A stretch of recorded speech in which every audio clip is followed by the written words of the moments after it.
اللہ تعالیٰ نے 7 آسمان اور 7 زمینیں کیوں بنائی؟ یہ راز آپ کے ہوش اڑا کر رکھ دے گا۔ پیارے دوستو، مسلمان ہونے کے ناطے یقیناً یہ بات تو سبھی جانتے ہیں کہ قرآن کریم میں 7 آسمانوں اور 7 زمینوں کا ذکر واضح طور پر آیا ہے، مگر یہ بات صرف ایک سادہ بیان نہیں ہے، بلکہ اس میں بہت گہری حقیقت چھپی ہوئی ہے۔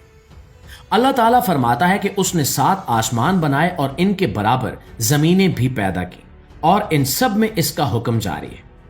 یہ الفاظ انسان کو سوچنے پر مجبور کرتے ہیں کہ کیا واقعی ہماری زمین جیسی اور بھی زمینیں موجود ہیں، اور کیا وہاں بھی زندگی ہو سکتی ہے؟ اسی سوال کا جواب جاننے کے لیے ایک شخص حضرت عبداللہ بن عباس رضی اللہ تعالیٰ عنہ کے پاس آیا، جو قرآن کی تفسیر کے بڑے عالم مانے جاتے ہیں۔ اس نے پوچھا کہ 7 زمینوں سے کیا مراد ہے، تو ابتدا میں آپ خاموش رہے، مگر بار بار پوچھنے پر آپ نے فرمایا کہ اس سے مراد ہماری زمین جیسی دوسری زمینیں ہیں جن پر الگ الگ مخلوق اور الگ الگ نظام موجود ہیں۔ یہ بات آج کے دور میں سننے میں عجیب لگ سکتی ہے، لیکن اگر ہم جدید سائنس کا مطالعہ کریں تو وہ بھی اسی طرف اشارہ کرتی نظر آتی ہے۔ آج انسان خلا میں زندگی تلاش کرنے کے لیے دن رات کوشش کر رہا ہے۔ جدید دوربینیں خلا میں بھیجی جا رہی ہیں، مریخ پر تحقیق ہو رہی ہے، اور دوسرے سیاروں اور چاندوں پر بھی زندگی کے امکانات تلاش کیے جا رہے ہیں۔ سائنسدانوں کا خیال ہے کہ کائنات میں اربوں کھربوں ستارے اور سیارے موجود ہیں، اور ان میں سے کئی ایک ایسے بھی ہو سکتے ہیں جہاں زندگی موجود ہو۔ صرف یہی نہیں، بلکہ آج ایک نظریہ بہت مشہور ہو رہا ہے جسے ملٹی ورس یا کثیر کائنات کا نظریہ کہا جاتا ہے۔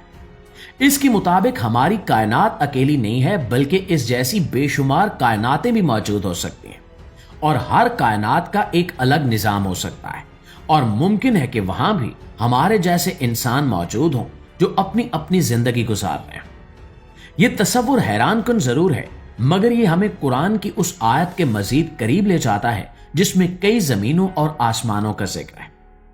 پیارے دوستو، سائنس یہ بھی کہتی ہے کہ ہم صرف 3 پیمانوں کو سمجھ سکتے ہیں، یعنی لمبائی، چوڑائی اور اونچائی، لیکن کچھ نظریات کے مطابق کائنات میں اس سے کہیں زیادہ سمتیں اور پیمانے موجود ہیں جنہیں ہم نہ دیکھ سکتے ہیں اور نہ ہی محسوس کر سکتے ہیں۔ یہی وجہ ہے کہ بہت سی مخلوقات ہماری نظروں سے اوجھل رہتی ہیں، جیسے بیکٹیریا اور وائرس کو ہم بغیر آلے کے نہیں دیکھ سکتے۔ اسی طرح کچھ مخلوقات ایسی بھی ہو سکتی ہیں جو ہماری سمجھ اور نظر سے بالکل باہر ہو۔ اسلامی تعلیمات میں بھی ہمیں بتایا گیا ہے کہ جنات اور فرشتے موجود ہیں، مگر ہم انہیں دیکھ نہیں سکتے۔ اس سے یہ بات واضح ہو جاتی ہے کہ اللہ تعالیٰ کی بنائی ہوئی کائنات صرف وہی نہیں ہے جو ہم دیکھتے ہیں، بلکہ اس سے کہیں زیادہ وسیع اور پیچیدہ ہے۔ ہو سکتا ہے کہ دوسری زمینوں پر بھی مختلف قسم کی مخلوق آباد ہو، جن کا نظام اور زندگی ہمارے جیسی یا ہم سے بالکل مختلف ہو۔ دوستو، 7 کے عدد کی اہمیت بھی یہاں سمجھنے والی بات ہے۔ قرآن میں 7 کا ذکر کئی جگہوں پر آیا ہے، اور علماء کہتے ہیں کہ اس سے مراد صرف گنتی نہیں بلکہ کثرت اور اہمیت بھی ہو سکتی ہے، یعنی زمینیں صرف 7 ہی نہیں بلکہ بہت زیادہ بھی ہو سکتی ہیں جن کا علم صرف اللہ کو ہے۔ یہ سب باتیں ہمیں ایک اہم سبق دیتی ہیں کہ انسان اپنے علم اور طاقت پر غرور نہ کرے۔ ہم ابھی تک اپنی زمین کو مکمل طور پر نہیں سمجھ سکے تو پوری کائنات کو کیسے سمجھ سکتے ہیں؟ اللہ تعالیٰ کی قدرت بہت وسیع ہے، اور ہم اس کے مقابلے میں بہت چھوٹے ہیں۔